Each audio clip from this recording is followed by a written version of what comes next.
One family, one people, one planet, one love. One family, one people, one planet, one love. Good morning and welcome to SoulCall Sundays. My name is Lisa Ferrero. I'm the founder and spiritual director of SoulCall Ministries.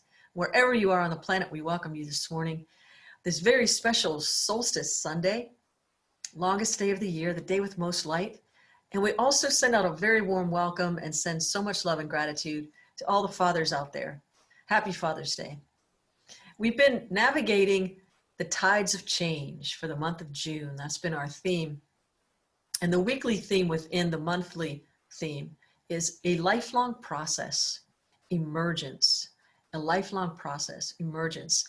I thought it's interesting that Solstice Sunday, the day with the most light, what if we shed some light on the wisdom we gleaned from our fathers or those father figures in our lives who brought us some wisdom at a valuable time, or perhaps in this lifelong process, we're just starting to realize some of the wisdom they tried to impart on our young minds.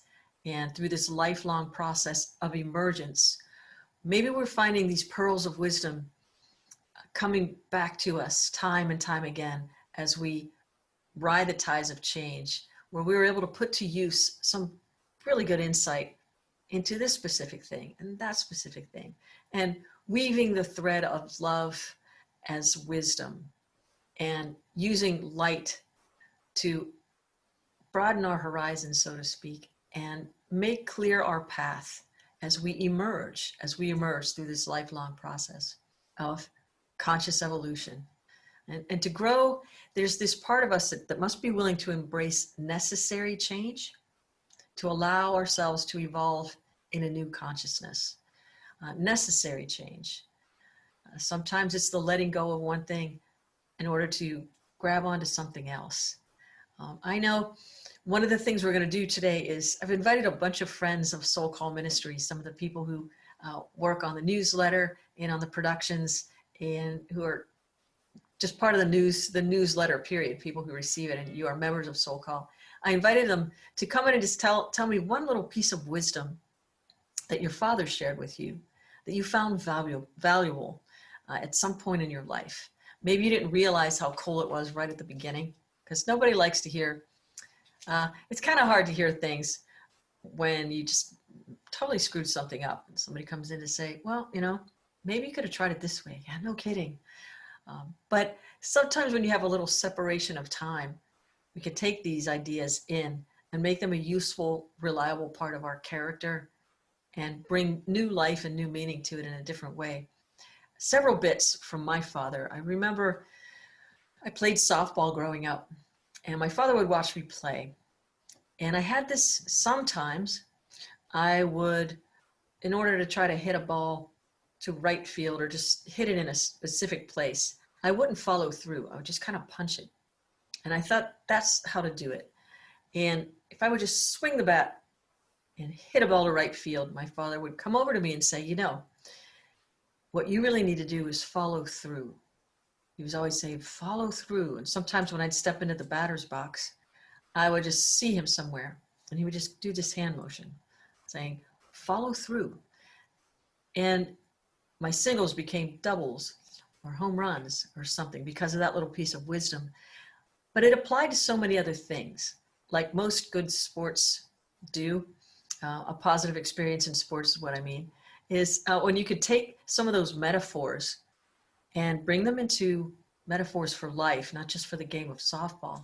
Following through is something that is a really important part of life. Some people start really strong and then they peter out and don't know how to have that mental fortitude or that inner drive to follow through and keep the thing happening, to keep it alive. So my father taught me how to follow through. Then there was another thing. This was a really interesting time. We were all kids in the neighborhood. There were a bunch of us. So I have 2 brothers and 2 sisters. Then there were kids everywhere. And it starts off kind of bad, but somebody decided it would be a good idea to throw eggs at someone else's house. It was one of those devil's night things. And so a bunch of the neighbor kids got together and started throwing. I wasn't one of them. I really wasn't. Eggs at a neighbor's house. Well, the neighbor was furious and insisted that it was this group and that group. And they just kind of pretty much named most of us who hung out together and played ball and all of these other things.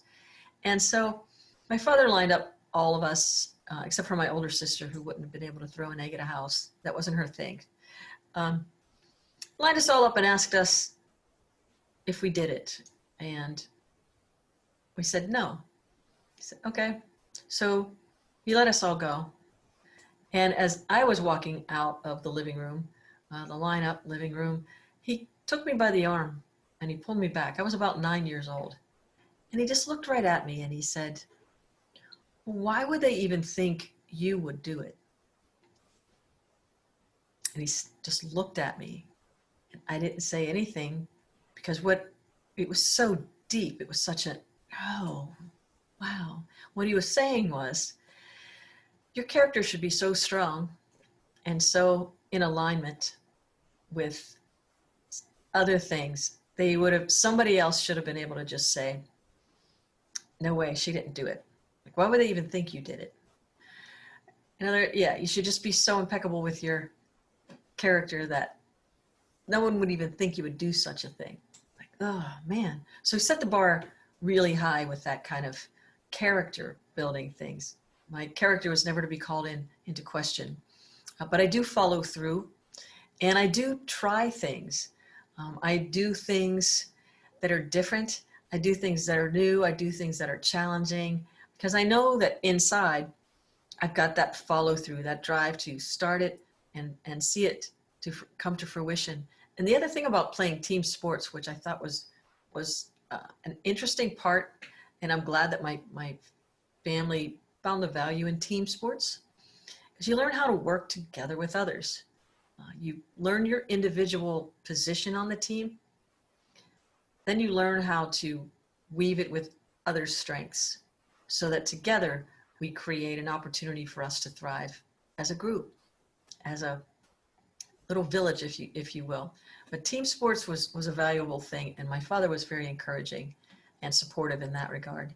And so launching a global ministry is fun when you have a team like the valuable team I have. I've got the best team. We're so in alignment, and it's just a fun process for all of us. So here we go. I'm going to turn it over and invite some of the SoulCall Soul Squad in to share some valuable pieces of wisdom gleaned from their fathers over the years. Enjoy. Hello, my name is Helen, and one of the pieces of wisdom that my dad has gifted to me was the fact that he was persistent. He was a national volleyball coach in China, and because of that gift, I was able to successfully become a world class athlete and martial artist in Taekwondo on the U.S. Taekwondo team. And for that, I am truly grateful. And the wisdom my dad gave me was to trust everything will be fine. When I was a 7-year-old boy, we were traveling through Europe in a car, and we were in Florence at the height of the season, and we'd been to every hotel and couldn't find a room. Finally, we were at the big, fancy skyscraper hotel, and as we're getting out, my dad jokes, well, boys, if we don't find a room here, we'll be sleeping in the car. So we get in there, and of course, they don't have a room, and I say, Daddy, does that mean we're sleeping in the car? And the clerk says, excuse me, senor, how long are you staying? 3 days. Turns out we have something. Found out later it was dirt cheap. Take the elevator to the top and then the stairs. So we do that, and they gave us the penthouse, the entire top floor of this tallest building in Florence, 360-degree view of the tile roofs. Thanks, Leo. I've learned to trust.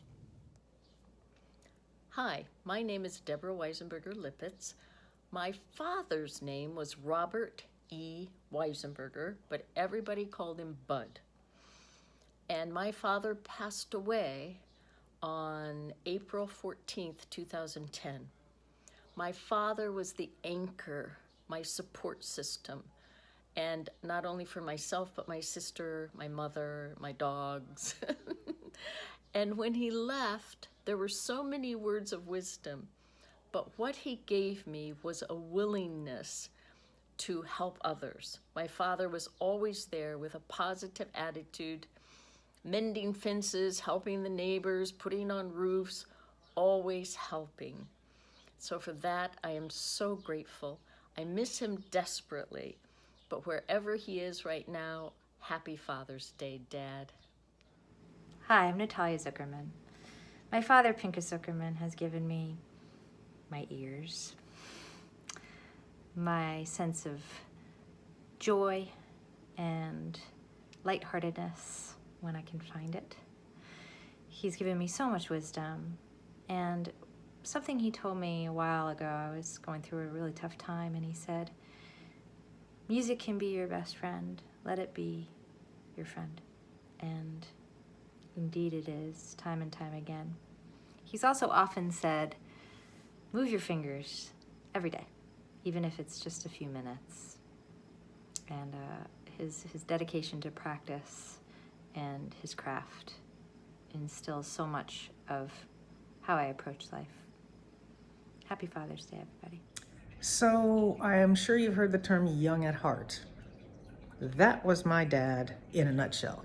Oldest goofball you'd ever want to meet, and I mean that in the best way. At Christmas time, I can remember him going out and getting all of these crazy wind-up toys, reindeer, Santa Clauses, elves, all these things that would make these crazy sounds and noises, and he'd wind them all up on Christmas Eve. The kids went nuts, the adults went crazy, and he'd laugh. He thought that was just hilarious to do that. And then in the summertime, he'd make sure every grandchild had water guns. And he'd say, water fight! And everybody would get their guns and they'd go after each other. And there was my dad coming around the back. As you can see from this picture, my son had no clue that he was about to get splattered. Laughter and joy, childlike playfulness. That was my dad. When Lisa asked me to contribute some things that my father had taught me, I was initially stuck. Then I realized that he didn't lead by teaching as much as he led by doing. For example, he demonstrated honesty down to the last penny. He showed us success. He was very successful and at the top of his field when he retired. Both my brother and I have been successful in our fields. He showed us loyalty. He stuck by the marriage vows for better or for worse, even when things got tough. He showed us the artistic side through his singing, and probably least importantly, he saved so well that after his passing, I was able to buy a Rolls-Royce car with this license plate. Thank you, Dad. Another story from my father, whose name was Joseph. And my father came to America from Italy when he was 13 years old, and he loved a garden.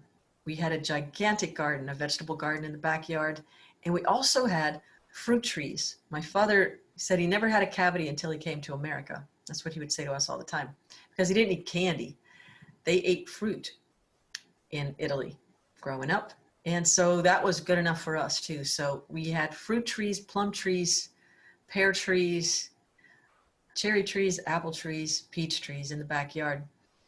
And when we'd cry for candy, he'd say, go outside and pick whatever candy you want off the trees and eat it. So this love for fresh vegetables, the wisdom behind growing your own food was instilled in us from a very early age. And there's nothing that tastes quite like a fresh tomato pulled from the vine and just sliced. He would sit at the end of the table and just slice a tomato, slice a piece of cheese, slice a piece of bread, and put them all together and eat it. He never made a whole sandwich. He would just slice them up in pieces like that. So we all started doing the same thing. It was pretty fun. But my dad's love of fresh gardening and food, fresh food from gardening was really instilled in all of us. And we all are healthy eaters for that reason to this day. So thanks, Dad. Thank you, everyone who contributed to this special Father's Day edition, Emergence, a lifelong process, and incorporating the wisdom we learned over the years from fathers or father figures in our lives who've helped us along the way to navigate the tides of change with wisdom, character, courage, trust, and love, that balancedness. So thank you for being with us. If you'd like to donate to SoulCall Ministries, we say yes and thank you. You can do that by going to soulcallministries.org/donate. And your contributions go to helping support people in your community and organizations who serve people in your community.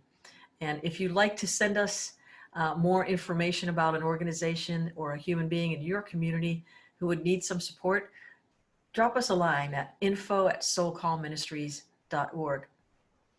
We've got some fun things planned in the next week. Next Saturday, the 27th, is our river cleanup. And then on July 12th, we're going to be meeting in the park again to do another soul stone painting. And there's more about that in the calendar of events on our website at SoulCall Ministries. Thank you for your contributions, as I said, and also share us with your friends. Subscribe to our YouTube channel here. Share us with your friends. Find us on Facebook and Instagram, please. And like us, comment, and share. We sure do appreciate it. Thank you once again. Have a really blessed week, and know that you are loved. One people, one man, one love, one family, one people, one planet, one